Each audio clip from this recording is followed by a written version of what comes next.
están reservados por la misma palabra, guardados para el fuego en el día del juicio y de la perdición de los hombres impíos. Mas, oh amados, no ignoréis estos, que para el Señor un día es como 1000 años y 1000 años como un día. Vamos a detener nuestra lectura hasta este momento y vamos a analizar estos versículos uno por uno para, en primer lugar, darnos cuenta que si tú supieras que Cristo viene mañana, ¿cambiarías tus planes, tus prioridades, tus expectaciones? ¿Cuántas personas el otro día oí, por ejemplo, que un camión ahora en la nueva ruta, la nueva autopista que acaban de hacer de la Marquesa hacia Toluca, que son como 42 kilómetros, que te ahorran como 15, 18 minutos para no irte por la anterior? Se fue un camión, ya están prohibiendo la entrada de los camiones de redilas y los camiones grandes. Es una bajada impresionante. Bueno, no se calculó mucho, ¿verdad? Y el camión se fue contra la caseta y mató a la persona de la caseta, murió quemado junto con el chofer. Después vino otro accidente también y gracias a Dios que pues ya hicieron otro desviamiento, una desviación para los camiones y se le está prohibiendo a los que entren que ya no circulen por esa autopista. Lo que más me impactó fue que oí en el periódico que uno de los testimonios es que unos familiares de estas personas que murieron dijeron lo siguiente: mi tío, una de las personas que murieron, estaba cuando salió de la casa y voy a hacer esto, construir esto, etcétera, etcétera, y nos damos cuenta, uno de los familiares es cristiano, nos damos cuenta que así es la vida. Hoy vivimos, hoy en la tarde, hoy en la noche o mañana, ninguno sabe si vamos a amanecer. Nadie sabe. Todas las personas salimos al mundo y con proyectos y visiones y trabajo, etcétera, etcétera, cuando lo más importante es que todos estamos condenados, somos como una lista de reos condenados a muerte porque algún día tenemos que entregarle cuentas a Dios. Entonces, si tenemos esta conciencia de que hoy puede ser el último día en que Dios tal vez te esté hablando y tal vez Dios te está dando la oportunidad de comenzar a cambiar ya tu trayecto y el camino que tú llevas, estoy seguro que cambiarías el rumbo de tu vida. Si respondes que sí, entonces eso quiere decir que necesitas hacer algunos ajustes ya en tu vida, no creyendo que tienes todavía un mes de vida, ni una semana, ni todavía, no me faltan todavía 10, 15 años, no me importa que tengas 20, 25 años de edad, 30, 35 años, la muerte toca las puertas a los niños recién nacidos, como al que llega a los 113 años del último señor judío que acaba de morir de 113 años. Así que la muerte es para todos los seres humanos, para todas las edades, en el momento en el que menos lo pensamos. Si tú respondes que sí, ¿verdad? Entonces la Biblia tiene muchas exhortaciones para que nosotros vivamos a la luz de la eternidad, a la luz de cada día levantarme, Señor. Yo no sé si es mi último día, encomiendo mi familia a ti, Señor. Te encomiendo mi vida, guíame, Espíritu Santo. Muéstrame las decisiones que tengo que tomar. Que las decisiones que tengan no tengan consecuencias para el mal, sino para el bien. Que cada decisión que yo tome en este día sea para tu gloria, Señor. Cuando comenzamos a vivir con esta expectación de la eternidad, es cuando podemos comprender al rey David en uno de los salmos que oró a Dios y le dijo: oh Dios, enséñame a contar los días de tal manera que traiga sabiduría al corazón. Vean por ejemplo en Romanos capítulo 13, versículos del 11 al 14, la exhortación que nos hace el apóstol Pablo. Y esto conociendo el tiempo. ¿Cuál tiempo? El tiempo que es cortísimo de nuestra vida. Que ya es hora de levantarnos del sueño, porque ahora está más cerca de nosotros nuestra salvación que cuando creímos. La noche está avanzada y se acerca el día. Desechemos pues las obras de las tinieblas y vistámonos las armas de la luz. Andemos como de día, honestamente, no en glotonerías y borracheras, no en lujurias y lascivias, no en contiendas y envidia, sino vestíos del Señor Jesucristo y no proveáis para los deseos de la carne. Noten ustedes en el versículo 12 que la vida espiritual la compara el apóstol Pablo, guiado por el Espíritu Santo, con el día y la noche. Cuando llegan las 9, 10 de la noche, en el caso particular mío, yo a las 10:30 ya estoy roncando, ¿verdad? Tal vez 10:15, 10:30. Ya sé que es mi hora. Tengo esa disciplina de siempre tratar de dormirme esa hora. Y ya llegan las 5, 5:30, levantarme, porque ya salió el sol y tu cuerpo se acostumbra, ¿verdad? El metabolismo a los horarios donde tú estás viviendo. Bueno, de la misma manera, ¿saben ustedes a qué hora de la noche nos encontramos ahorita? Nos encontramos en el punto más oscuro de la humanidad, donde un loco que se llama Kim Jong en Corea del Norte está amenazando bombardear la isla de Guam, donde hay 163,000 personas, más de 12,000 soldados norteamericanos estacionados. Está amenazando bombardear Alaska y Los Ángeles. Está amenazando lanzar bombas contra Japón. Ya ahorita comenzó la evacuación de Corea del Sur, porque Corea está dividida en el norte y en el sur. En el sur están completamente, no son comunistas. En el norte, este hombre, Kim Jong, de 33 años, ¿verdad? Un jovencísimo, el gordito que tienes ahí arriba de tu cama. Este hombre, ¿verdad?, está tratando de recuperar Corea del Sur, amenazar Corea del Sur. En Corea del Sur hay más de 17,000 Marines o marinos Estados Unidos, y tienen un sistema ahorita, gracias a Dios, ¿verdad?, como escudo contra misiles, pero misiles Hwang-2, que no son los grandes, que viajan a más de 6,000, 7,000 kilómetros de distancia. Entonces, el mundo está ahorita así en una expectación impresionante. Anoche oí un noticiero que investigaron a los habitantes de Guam. Guam es una isla que está como a 2,500 kilómetros de Corea del Norte, entre Honolulu y Japón, en medio casi de Indonesia, Filipinas. Y fueron a la isla, una isla preciosa, ni siquiera sabía que existía esa isla. En muchos mapas ni aparece. Entonces tiene unas playas preciosas, pero está la estación más grande norteamericana de los portaaviones y de los aviones destroyers.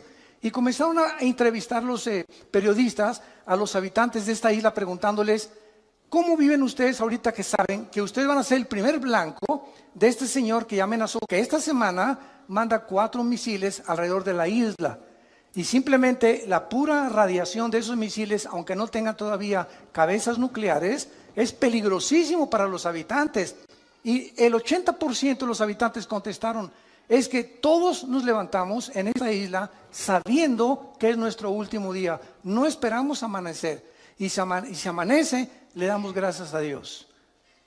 Sabemos que en cualquier momento ya estamos, ahora sí que ya con esta amenaza desde hace muchos años, desde los abuelos de este señor Kim Jong, que siempre amenazó destruir esa isla por odio a los americanos.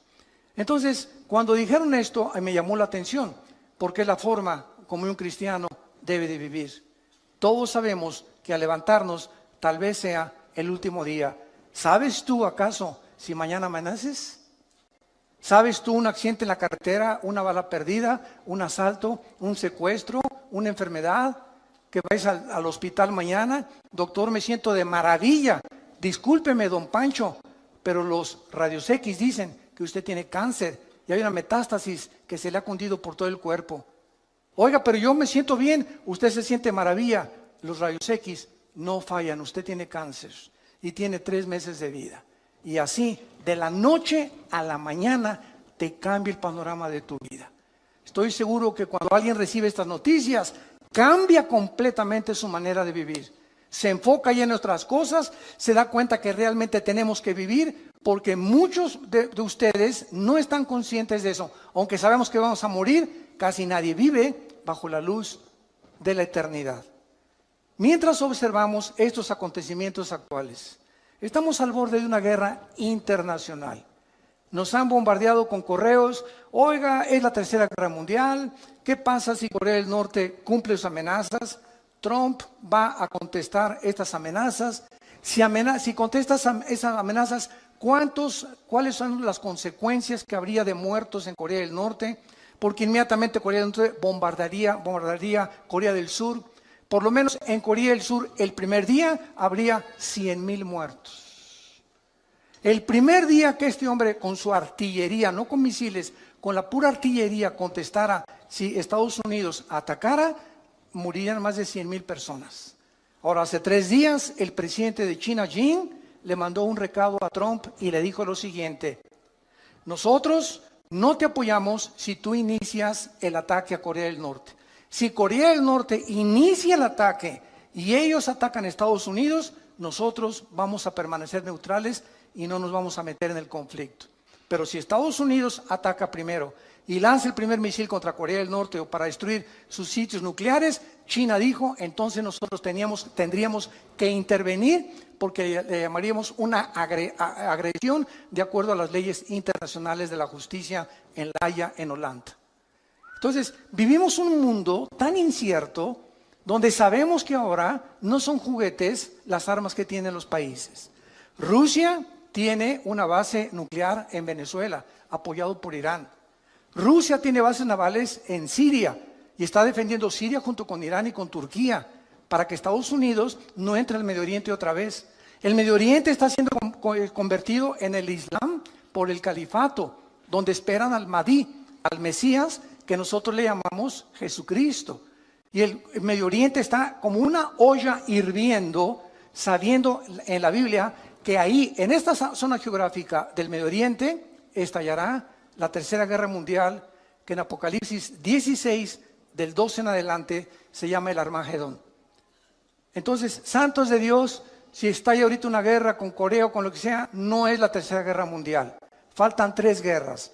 Una antes de que venga Cristo en el arrebatamiento, y va a haber 2 guerras o 3 a lo más durante el periodo de la tribulación.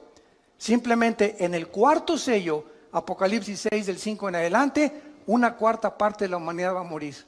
En la 5ª trompeta, 1/3 parte de la humanidad va a morir. Y cuando venga la guerra del Armagedón, si no viene Cristo y desciende con nosotros en la tierra, nos auto extinguiríamos. La raza humana se autodestruiría del odio tan grande que existe en el mundo. Ahorita, en los últimos, escuchen esto, 100 años, en una ciudad llamada Charlottesville, en Nueva Jersey, antier, se levantaron después de 100 años un grupo de nacionalistas blancos que son los que forman el famoso Ku Klux Klan, con los neonazis y con símbolos de la suástica nazi. En esta ciudad se levantaron para levantarse en armas y clamar que se necesita una reforma de los blancos, que los blancos deben de volver a gobernar Estados Unidos. Es el racismo en su último grado. En los últimos 100 años, esto no se había visto en Estados Unidos. Había habido pequeños brotes, ¿verdad? Siempre blancos contra negros, contra mexicanos, pero ya este movimiento que se levantó ahí en Nueva Jersey, en Charlottesville, hace 3 o 4 días, es algo, ¿verdad?, terrible, que nos habla la condición y la temperatura en que se encuentra el mundo donde tú y yo estamos viviendo. No cabe duda, vivimos en los últimos tiempos. Iglesia, despiértate, porque los cascos del Apocalipsis ya se oyen en el cielo. El tiempo se nos acabó. Muy bien, vamos pues a ver de qué manera nuestra esperanza en el regreso de Cristo debe afectar nuestra manera de vivir. Regresemos a nuestro pasaje de 2 de Pedro, capítulo 3, y vayamos estudiando cada versículo. En primer lugar, aquí encontramos 3 líneas de pensamiento en el pasaje que acabamos de leer, 3 líneas de pensamiento a la luz de la realidad. Número 1, se nos exhorta en primer lugar cómo vivir en los últimos tiempos, vivir a la luz de las promesas de Dios. Esta es la primera cosa que se nos aconseja, particularmente relacionadas las promesas con el futuro. Veamos lo que dice el versículo 1. Amados, Esta es la segunda carta que les escribo, y en ambas despierto con exhortación, despierto vuestro limpio entendimiento, para que recuerden, para que tengan memoria de las palabras que antes han sido hechas por los santos profetas. O sea, tenemos que recordar, en primer lugar, viviendo en esta última generación, recordar las promesas que en el Antiguo Testamento se hicieron respecto al futuro que tú y yo actualmente estamos viviendo.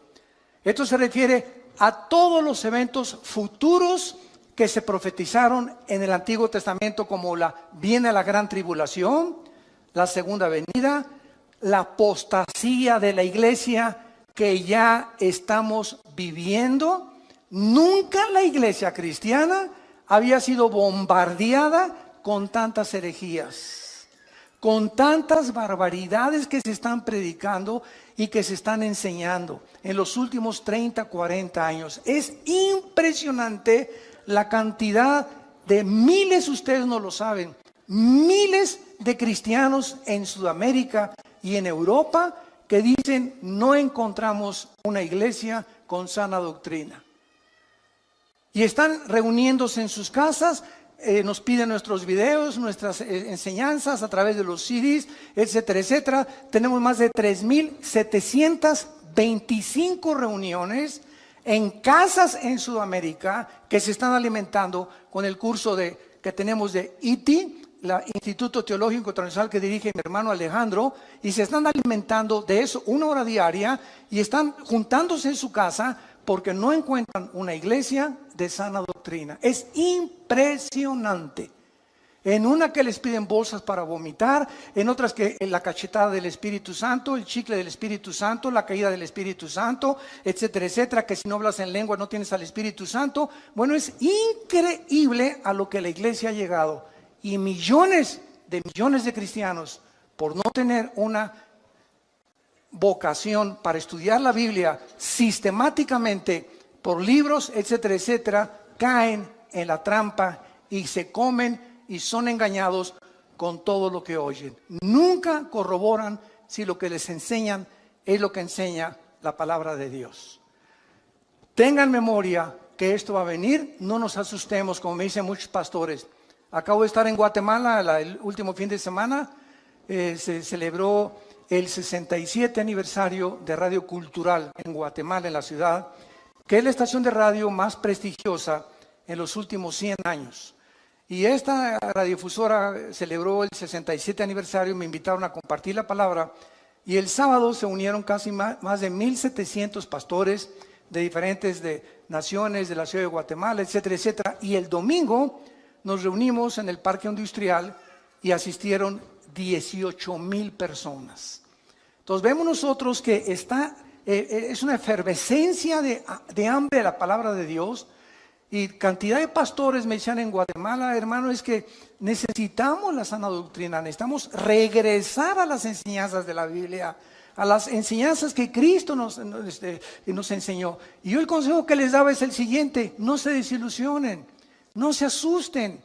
¿Saben por qué? Porque Cristo nos los dijo: cuando estas cosas sucedan, recuerden que yo se las dije antes.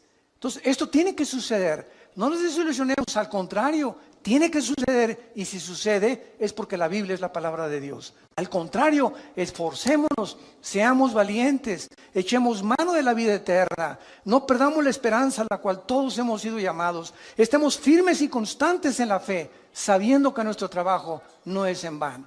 Entonces no es tiempo de ser cobardes, no es tiempo de ya me voy, tú una bola de hipócritas, esto no es cierto. Estos son los perdedores, los que quieren ponerse hasta atrás del ejército y no quieren ocupar las primeras líneas de comandantes y generales del ejército de Dios. Es muy fácil irte hasta atrás y decir: ya no peleo, ya me quedo en la casa, esto no es cierto, qué fácil es eso. Y dicen Apocalipsis 21:8, los cobardes encabezan la lista de los que van al lago de fuego. Los cobardes, no los adúlteros, no los homosexuales, no las lesbianas, no los secuestradores. Los cobardes son los primeros que dice Cristo que va a juzgar. Muy bien, entonces todas estas profecías ya se han cumplido. Y la exhortación es que mantengamos estas promesas en nuestra mente, porque las vamos a necesitar. Dice el versículo 3, sabiendo primero esto. O sea, ¿por qué necesitamos recordar estas promesas? Porque en los postreros días, que es la época que estamos viviendo, que actual es la Biblia, vendrán burladores, andando en sus propias concupiscencias y diciendo, ¿dónde está la promesa del Hijo de Dios? Siempre ha habido guerras, siempre ha habido terremotos, siempre ha habido maldad, siempre ha habido pecado, bla, bla, bla, bla, bla, bla, bla, bla. Y así tenemos ahorita un mundo impresionante. Tú te metes, por ejemplo, a una conferencia bíblica, profética, y ves los comentarios. Hay buenos y hay negativos. Son puras mentiras. Esto es pura hipocresía. Y siempre hay estas cosas. Todas estas personas que mandan estos comentarios se les llama burladores. Y ahora es muy importante esto, porque eso nos explica por qué necesitamos aferrarnos a estas promesas. Un burlador, escuchen esto, no es lo mismo de una persona que tiene dudas. Porque los que dudan honestamente están abiertos a las evidencias. Pero el burlador es la persona que ni siquiera quiere oír las evidencias ni hacer caso de las evidencias o las pruebas que la Biblia ofrece para demostrarte que estás equivocado. El burlador se dedica a burlarse, a criticar, a despreciar y atacar las cosas de Dios. En el Salmo 10, en el Antiguo Testamento, David escribió lo siguiente, versículos del 3 al 5. Salmo 10, del 3 al 5. Porque el malo se jacta del deseo de su alma, bendice al codicioso y desprecia a Jehová. El malo, por la altivez de su rostro, no busca a Dios. No hay Dios en ninguno de sus pensamientos. Sus caminos son torcidos en todo tiempo. Tus juicios los tiene muy lejos de vista. A todos sus adversarios desprecia. Y en el capítulo 14, versículo 1, dice David, dice el necio en su corazón, no hay Dios. Lo más lejos que el hombre pueda llegar es reconocer que Dios tenía razón. Y a partir de ese punto ya no llegas más lejos sin Jesús en tu vida. Entonces es importante, ¿verdad?, darnos cuenta que por qué actúan estos burladores de esta manera. Regresamos a nuestro pasaje 2 de Pedro. Y dice el versículo 3, ¿por qué estos burladores que abundan en la televisión, en las telenovelas, en los programas y en las entrevistas del radio, en el cine, en las películas? ¿Saben ustedes, santos de Dios, por qué esta gente actúa de esa manera? Burlándose, despreciándose, riéndose, haciendo mofa de las cosas espirituales. Nos lo dice el versículo 3, porque andan según sus propias concupiscencias. En otras palabras, son personas que no quieren que Dios se meta a sus vidas. Son personas que no quieren que haya nadie en el universo que les ponga 10 mandamientos para vivir. Son personas que no les importa ni tampoco les conviene tener un Dios a quien someterse. Ellos quieren andar. La palabra concupiscencia, apúntalo, significa pasiones sin control o deseos desordenados. No tengo ningún freno moral, me acuesto con el que sea, puede ser hombre, puede ser mujer, mujer con mujer, hombre con hombre, o puedo tener amante, puedo tener esposa, o me puedo acostar con mi novio o con mi novia. Son personas que no tienen frenos, están como caballos desbocados en la vida, hacen lo que, como caballos bien alimentados, relinchan tras las mujeres que no son su esposa. ¿Y saben ustedes por qué? Lo dice aquí en 2 de Pedro, capítulo 2, versículos del 10, que describe este tipo de personas. Y mayormente aquellos que, siguiendo la carne, andan en concupiscencia, o sea, en pasiones sin control e inmundicia, y desprecian el señorío, atrevidos y contumaces, no temen decir mal de las potestades superiores. Versículo 12, pero estos, hablando mal de cosas que no entienden, como animales irracionales, nacidos para presa y destrucción, perecerán en su propia perdición, recibiendo el galardón de su injusticia, ya que tienen por delicia el gozar deleites cada día. Estos son inmundicias y manchas, quienes aún mientras comen con ustedes, se recrean en sus errores. Tienen los ojos llenos de adulterio, no se sacian de pecar, seducen a las almas inconstantes, tienen el corazón habituado a la codicia y son hijos de maldición. Por eso se burlan de ti. Por eso te critican que eres cristiano. Por eso se mofan de la Biblia en los periódicos, en los libros, en las películas, en las telenovelas, etcétera, etcétera, etcétera. Porque detrás de estas personas se encuentra el 99% de las veces una vida de inmoralidad. Odian la luz, odian la santidad, odian a Jesús, aman las tinieblas. En el Evangelio de Juan capítulo 3 dice, y esta es la condenación, que la luz vino al mundo y los hombres amaron más las tinieblas que la luz. ¿Por qué? Porque sus obras eran malas. Porque todo aquel que aborrece la luz no viene a la luz. ¿Por qué? Porque la luz te muestra cómo eres. Y cuando nos ilumina el Espíritu Santo, nos damos cuenta que bárbaro, soy un basurero. Estamos podridos en maldad. Y cuando reconocemos esa maldad y esa podredumbre con la cual nacimos, el pecado original, es cuando, Dios mío, ten misericordia de mí. Y hay una cruz en la gracia de Dios a la cual nos podemos acercar y ser lavados con la sangre del Hijo de Dios. Muy bien, estos burladores también toman posiciones pseudocientíficas. Miren lo que dice el versículo 4. Y dicen, ¿dónde está la promesa de su avenimiento? O sea, de que va a venir. Porque desde el día que los padres durmieron, todo permanece igual. Esta explicación, ¿verdad?, no cuadra con lo que la Biblia dice. Si estas personas realmente necesitan evidencias de la actividad de Dios en la historia, es bien fácil. La misma historia, señores historiadores que nos visitan, sociólogos que nos visitan, científicos y catedráticos y doctorados y licenciados que nos escuchan, la Biblia nos muestra que la historia misma demuestra la existencia de Dios. ¿De qué forma? Ven a la Biblia y encontrarás que Dios puso simplemente un botón de muestra, el libro de Daniel. En el libro de Daniel, Dios le recuerda hace 2600 años al profeta Daniel el orden exacto en el que iban a transcurrir todos los imperios gentiles hasta la segunda venida de Cristo, en la famosa estatua del sueño que tuvo el rey Nabucodonosor.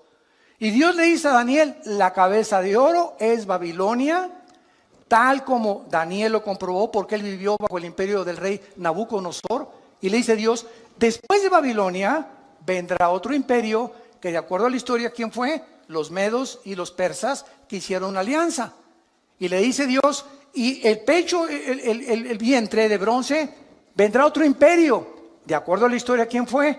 Grecia, con Alejandro el Magno, con sus conquistas relámpago, que a los 33 años se murió en lo que es ahorita Irak, que en la Biblia se le llama Babilonia. Y después le dice Dios, vendrá otro imperio, que fue el imperio romano. Y qué interesante.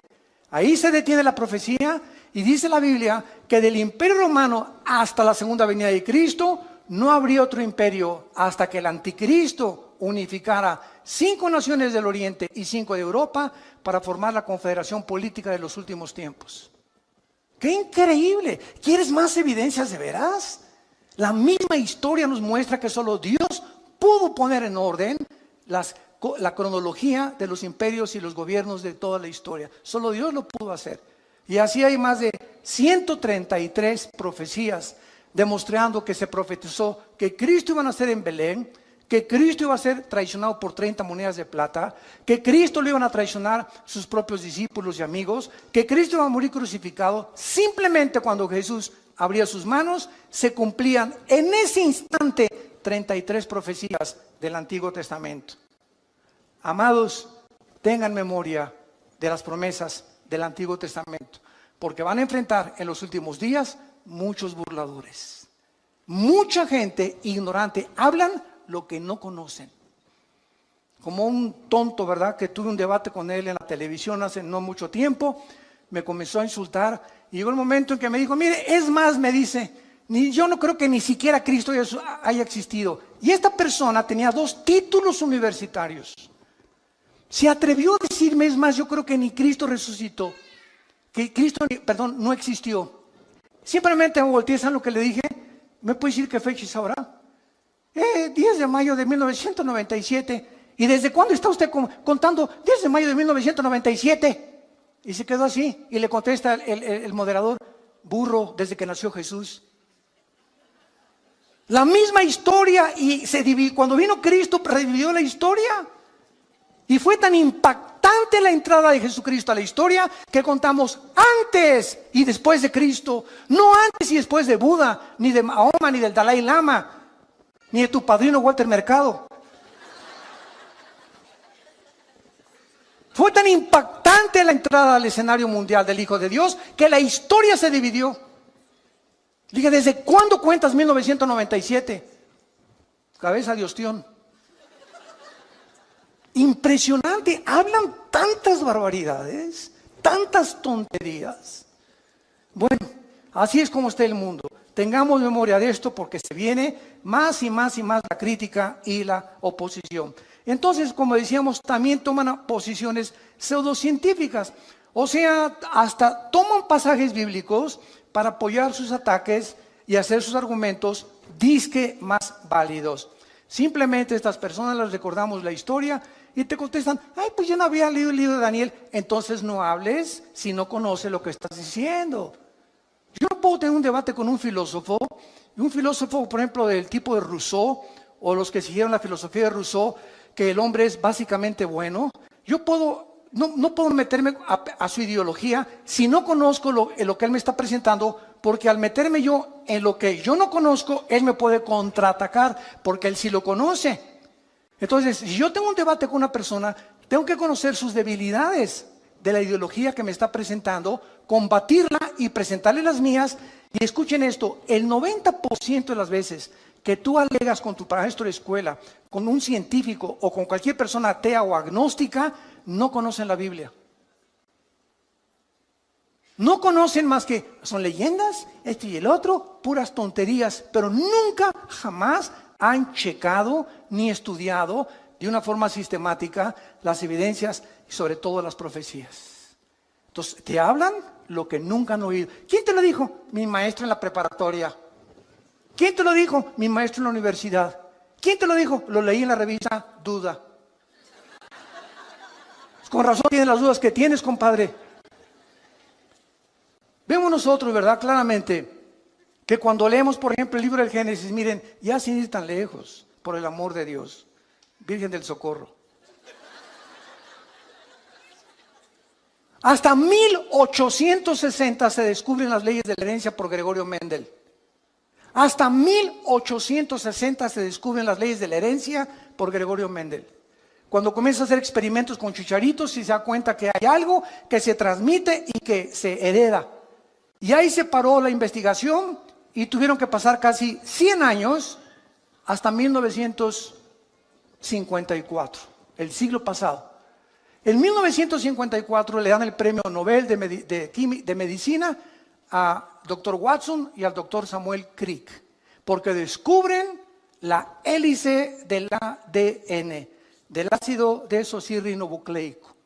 Hasta 1954 los investigadores comienzan a penetrar en el ADN y a descubrir que en cada una de las células que tiene el cuerpo humano y todas las cosas vivientes que existen, el cuerpo humano tiene trillones de células. Y en cada célula que tenemos, escuchen esto, en cada célula hay 500 enciclopedias británicas escritas. ¿Me escuchaste? La información que tiene el ADN en cada célula equivale a 500 enciclopedias británicas. Con 4 letras nada más. Y en esa información inteligente que cada célula tiene, está escrito tu color de ojos, tu color del pelo, mi color de piel, nuestra estatura, todas las características que tenemos y venimos heredando desde Adán y Eva. Abuelos, bisabuelos, tatarabuelos, todo se encuentra en cada célula. Entonces, el ADN y el código genético que tengo yo en mis células, le sacan una a Chita, y cuando examinan el ADN de Chita, no corresponde al ADN que yo tengo. ¿Qué significa esto? Que cuando se mezcla un perro con un gato, un burro con un caballo, un león con una cebra, el ADN impide a través de los aminoácidos de la biología que haya una mezcla de especie contra especie, porque entonces se rompe el patrón que Dios estableció desde el Génesis, como lo vamos a ver, capítulo 1, versículos 12 y 13, que todo tiene que ser de acuerdo a su género y a la forma en la que tienen ellos su desarrollo, como las frutas, los animales y nosotros los seres humanos. Cuando se cruzan dos especies, nacen híbridos. Cruza un caballo con una burra y ¿qué nace? Una mula. Y cuando la mula la quieres volver a cruzar, no puedes porque es híbrida. Se rompió las leyes escritas casi 4,000 años antes que Gregorio Mendel, papá. Miles de años antes que los científicos descubrieran que la sangre es la que produce el cuerpo humano y que la vida está en la sangre, y cuando se descubre la circulación de la sangre, la Biblia lo decía 3,000 años antes. Antes que se descubriera la proliferación bacteriológica en el mundo, de que si tú haces popó en la calle, o un perro hace pipí, o tu hijo hace pipí en la banqueta, o un perro, aunque el mundo es invisible, todas las bacterias, ¿verdad?, se elevan, y las amibas y todo, y la puedes tú respirar y te pueden entrar a tu organismo. Miles de años antes de que se descubriera que existen bacterias invisibles, hasta que se descubrió el microscopio, Dios le dijo a Moisés: Moisés, dile a la gente en el libro del Éxodo que cuando hagan popó, excremento, lo entierren y lo tapen. Dios comenzaba a dar las leyes de la higiene antes que la ciencia las descubriera. Y así podemos seguir con cientos de ejemplos, evidencias históricas, evidencias de higiene, evidencias biológicas, genéticas, arqueológicas, químicas, del área de la disciplina que tú quieras. La Biblia es la palabra de Dios. Los cielos pasarán, pero esta palabra permanecerá para siempre.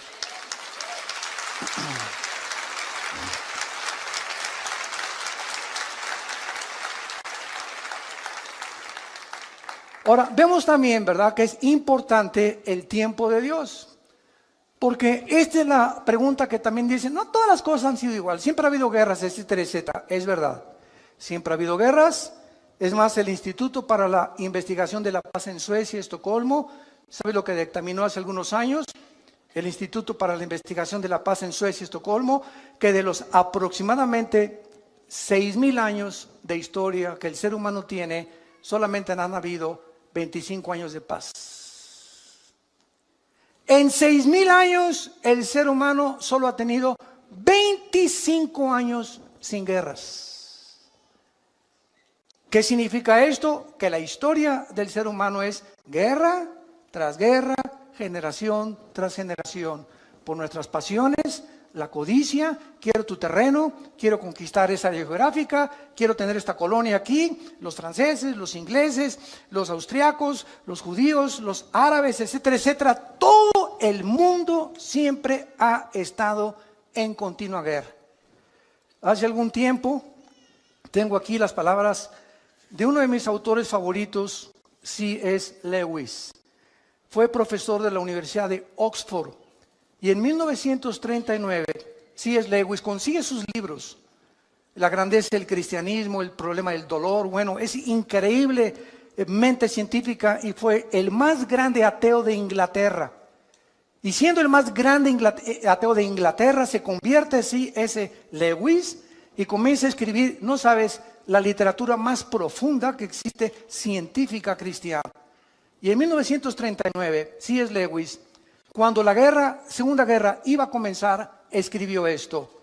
Y dijo así: la guerra no crea ninguna situación absolutamente nueva. Simplemente agrava la situación permanente humana para que no la ignoramos. La vida humana siempre ha sido vivida en la orilla de un precipicio. Estamos equivocados cuando comparamos la guerra con la vida normal. La vida nunca ha sido normal. Cuando explotó la Segunda Guerra, ¿de qué nos extrañamos? En otras palabras, siempre ha habido guerras. Es la condición permanente del ser humano. Si no hay guerras, buscamos la manera de pelearnos. Y llegamos al precioso siglo XXI. Y la luna, y los descubrimientos tecnológicos, internet desde los 90s, y los satélites de comunicación, iPad, IQ, chips, bla, bla, bla, bla, bla. Aladín y la lámpara maravillosa. El ser humano ha llegado con la tecnología, etcétera, etcétera. Y ayer acabo de leer las últimas palabras del fundador de Apple, Steve Jobs, que muere de cáncer antes de los 50 años.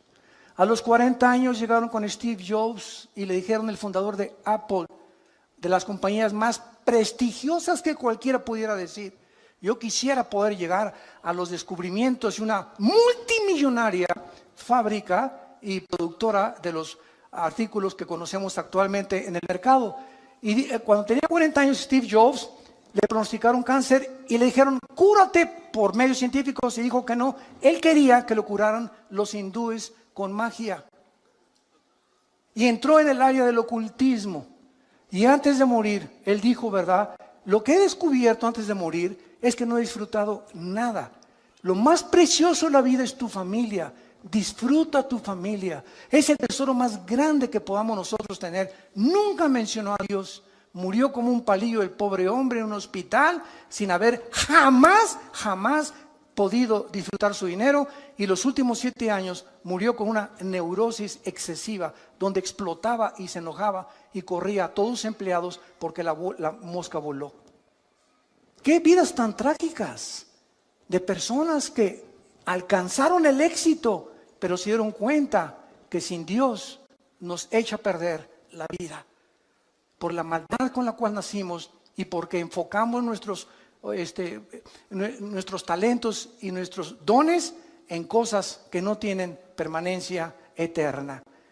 Entonces, el tiempo es importante, como cuando comenzamos esta conferencia. Tú no sabes si mañana vas a morir.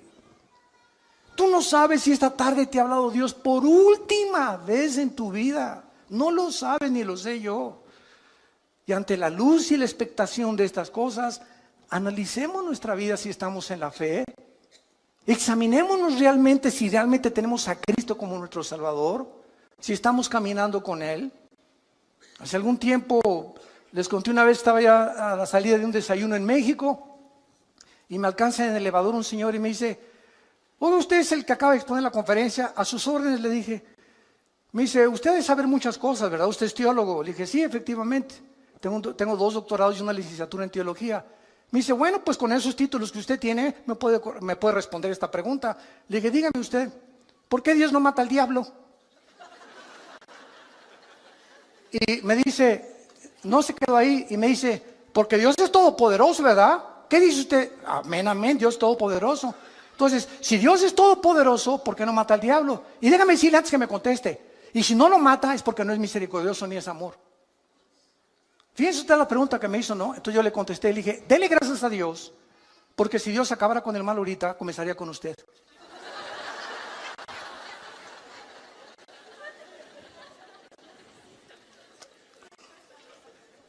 Segunda de Pedro, capítulo 2, lo acabamos de leer, versículo 9.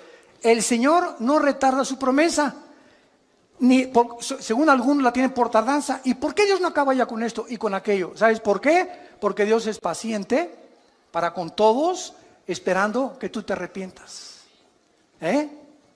Dale gracias a Dios que los juicios de Dios no han comenzado en la forma que se viene sobre el mundo, porque Dios es paciente con tu vida.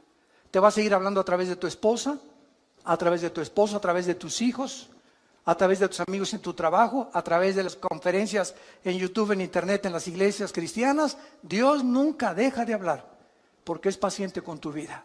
Pero llega un momento el que tú has decidido no creer. Y tienes la luz y tienes las evidencias, pero no te conviene. No es que no creas por falta de evidencias, como dijo Carlos Sagan, el último ateo del siglo XX, astrofísico. Es que si tuviera más evidencias para creer en Dios, hubiera creído en Dios. Pero detrás de la vida de este hombre, ¿verdad?, no había las características que él deseaba, porque no le convenía entregarse a Dios. Y esa es la tragedia humana, que la luz vino al mundo y los hombres amaron más las tinieblas que la luz. Ahora, en cuestión del tiempo, ¿verdad?, Dios no percibe el tiempo como todos nosotros. ¿Por qué no acaba ya Dios con todo? Porque el tiempo de Dios no es como tú lo piensas. Les voy a hacer una historia interesante relacionada con esto, que tiene algo de humor. Un hombre llegó al cielo y le preguntó a Pedro: Pedro, en el cielo, ¿cuánto es un minuto? Y le contestó Pedro: un minuto es 1.000.000 de minutos aquí arriba. Esto es interesante, le dice el hombre, y le volvió a preguntar: oye Pedro, ¿y un peso? ¿Cuánto es en el cielo? Y dijo: no, en el cielo un peso es más de $1.000.000. Y entonces este hombre se quedó pensando y le dijo: oye, ¿me puedes prestar un peso? Y le contestó Pedro: sí, claro que sí, dame un minuto. Qué burro, ¿verdad? Así es. Dios está fuera de nuestras 4 dimensiones, y para Él un día es como 1.000 años, dice el Salmo 90. Entonces, Él no está de acuerdo, ¿verdad?, en el tiempo como nosotros, como transcurre aquí. Aquí el planeta gira sobre su eje en 24 horas, se traslada alrededor del Sol en 365 días, que hace un año, pero Dios está fuera de nuestra galaxia. Él está fuera de las 4 dimensiones. Tú y yo vivimos en 4 dimensiones. Dios es un ser extradimensional. Entonces, Él enfoca y todas las cosas las ve completamente diferente a nosotros. Y cuando estemos en el cielo, después de que veamos lo que nos espera y las bendiciones que vamos a tener, y qué Disneylandia, ni qué Reino Ventura, ni qué Riviera Maya, ni Honolulu, ni qué nada. Cuando estemos ahí en el cielo, vamos a ver nuestro pasado y todo lo que sufrimos, 50 años, 60 años. Mira, en tus 60 años que has sufrido, desde que tú naciste no fueron puro sufrimiento. Cálmate, ya le ganaste a Job. Entonces la vida no es todo sufrimiento. Tenemos épocas, ¿verdad?, de sufrimiento y de tristeza, y valles y montañas, porque así es la vida humana. Pero cuando estemos en el cielo y veamos esas épocas y meses o años que sufrimos, no se van a comparar y van a parecer como solamente una mala noche en un hotel de 5ª categoría que pasamos, comparado con nos espera en la eternidad. Y diremos ahí: valió la pena vivir para Cristo. Y ahí voltaremos hacia atrás y diríamos: ¿de eso nos estábamos quejando? ¿Teníamos tanta prisa cuando la eternidad nos está esperando, con las bendiciones infinitas que Dios tiene para todos aquellos que le han entregado su corazón? Es por eso que nosotros debemos vivir a la luz de la eternidad. Dice el versículo 9: el Señor no retarda su promesa, sino que es paciente. Muchos la tienen por tardanza. Ay, ¿cuándo viene Jesús? Ay, que se acabe ya todas estas cosas. Desde tu perspectiva del tiempo y desde mi perspectiva del tiempo, elevemos nuestro corazón y nuestra alma a Dios. Pidámosle que nos dé sabiduría para vivir la corta vida que tenemos, y empleemos todo lo que nos falta por vivir para la gloria de su Hijo Jesucristo. Señor, te damos gracias.